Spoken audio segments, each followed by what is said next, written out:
Imagine this, a single family, so powerful that governments depended on them. Wars were financed through them, and entire economies moved based on their decisions.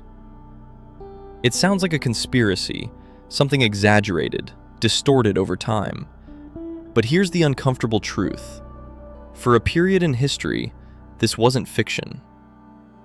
Because long before modern banks, before central banks controlled money, before global financial systems even existed, there was a family quietly building something different. Not an empire of land, but an empire of money. And unlike traditional empires, this one didn't rely on armies. It didn't need borders. It didn't even need to be seen. Because its power came from something far more important: control over finance. And at the center of it all was a name that still carries weight today: the Rothschilds. Now here's where it gets interesting, because the story most people think they know is either oversimplified or completely misunderstood. Some believe the family controlled everything, others dismiss it entirely as myth. But the reality sits somewhere in between. What they actually built was something far more subtle and far more important. They didn't just accumulate wealth, they changed how money moved. At a time when sending money across countries was slow, dangerous, and unreliable, they created a system that allowed capital to flow across borders, quickly, securely, and at scale. And that one shift changed everything. Because once money can move freely, power follows it. Suddenly, kings and governments weren't just relying on taxes or gold reserves. They relied on credit, loans, financial networks. And the people who controlled those networks didn't need to sit on a throne to influence the world. So the real question isn't, did one family control everything? The real question is, how did one family become so central to the system in the first place? And what they built might still be shaping the world you live in today. To understand how one family could rise to such influence, you have to step back into a very different world. A world where money didn't move instantly, where there were no global banking systems, no central coordination, and no easy way to transfer value across borders.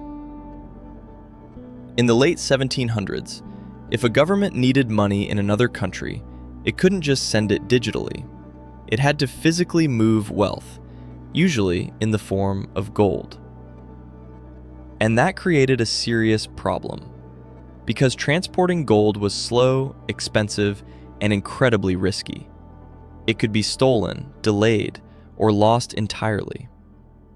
Which meant moving money wasn't just inconvenient, it was dangerous. And this is where the Rothschild family did something different. Instead of operating in one place, like most banking families, they expanded across Europe, deliberately placing members of the same family in key financial centers: London, Paris, Frankfurt, Vienna, and Naples. 5 brothers, each running a branch, all connected through trust and constant communication. And that structure gave them an advantage no one else had. Because instead of moving gold between countries, they moved value. If someone needed money in another country, the network handled it internally. One branch paid locally, while another balanced it elsewhere. No transport, no delays, no risk. And suddenly, they weren't just holding wealth, they were moving it. And once money moves efficiently across borders, power follows it. Governments began to rely on them, to fund wars, to manage payments, to keep economies functioning. But their advantage didn't stop there. In a world without instant communication, information was just as valuable as money. And the Rothschild network had its own system: private couriers moving information faster than anyone else. Which meant they often knew what was happening before the rest of the market. And in finance, that changes everything. Because if you know before others, you don't react, you position. Over time, that advantage compounded.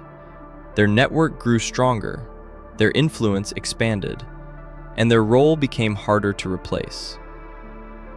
But here's the key point. Their power didn't come from owning everything. It came from being essential. Governments depended on them, markets relied on them, and the system began to form around them. Because once a network like that exists, it doesn't disappear. It becomes the foundation for what comes next. What they built wasn't just a banking empire, it was a blueprint, a model for modern finance, where money moves across borders, systems are interconnected, and power lives inside the structure itself. And once that system is in place, power doesn't vanish, it evolves.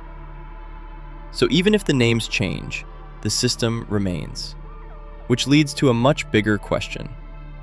If one family helped build the system, then who controls it now? So if one family helped build the foundation of modern finance, what happened next? Because today, the global financial system doesn't look like five brothers running banks across Europe. It looks far more complex. Central banks, global institutions, massive financial networks. And on the surface, it feels like control has been spread out, less visible, less concentrated. But that doesn't mean the system changed. It means it evolved. Because the core idea the Rothschilds helped establish never went away. Money doesn't need to move physically anymore. It moves through networks, through systems built on trust, credit, and coordination between institutions. And those systems now operate on a global scale. Instead of one family, you have central banks controlling monetary policy, financial institutions moving capital across borders instantly, governments relying on debt, credit, and liquidity to function. But the structure underneath it all is still the same. A system where those closest to the flow of money hold the most influence. Because when you control how money moves, you don't just participate in the economy, you shape it. Interest rates, access to credit, liquidity in times of crisis. These aren't just technical decisions. They determine who grows and who struggles. And that's the part most people never think about. The system feels distant, abstract, like something happening in the background. But it directly affects everything. Your savings, your cost of living, your opportunities. Because the same forces that once allowed a single family to rise are still shaping the world today, just at a much larger scale. So the question was never really, did one family control everything? The real question is, what kind of system allows that level of influence to exist in the first place? And once you understand that, you stop looking at names and start looking at structures. Because names can change, families rise and fall, but systems, they persist. And the one we live in today is built on the same foundations that were laid centuries ago. This is Empire Economics, where we break down the systems shaping your world one story at a time. And once you see it, you can't unsee it. Thanks for watching.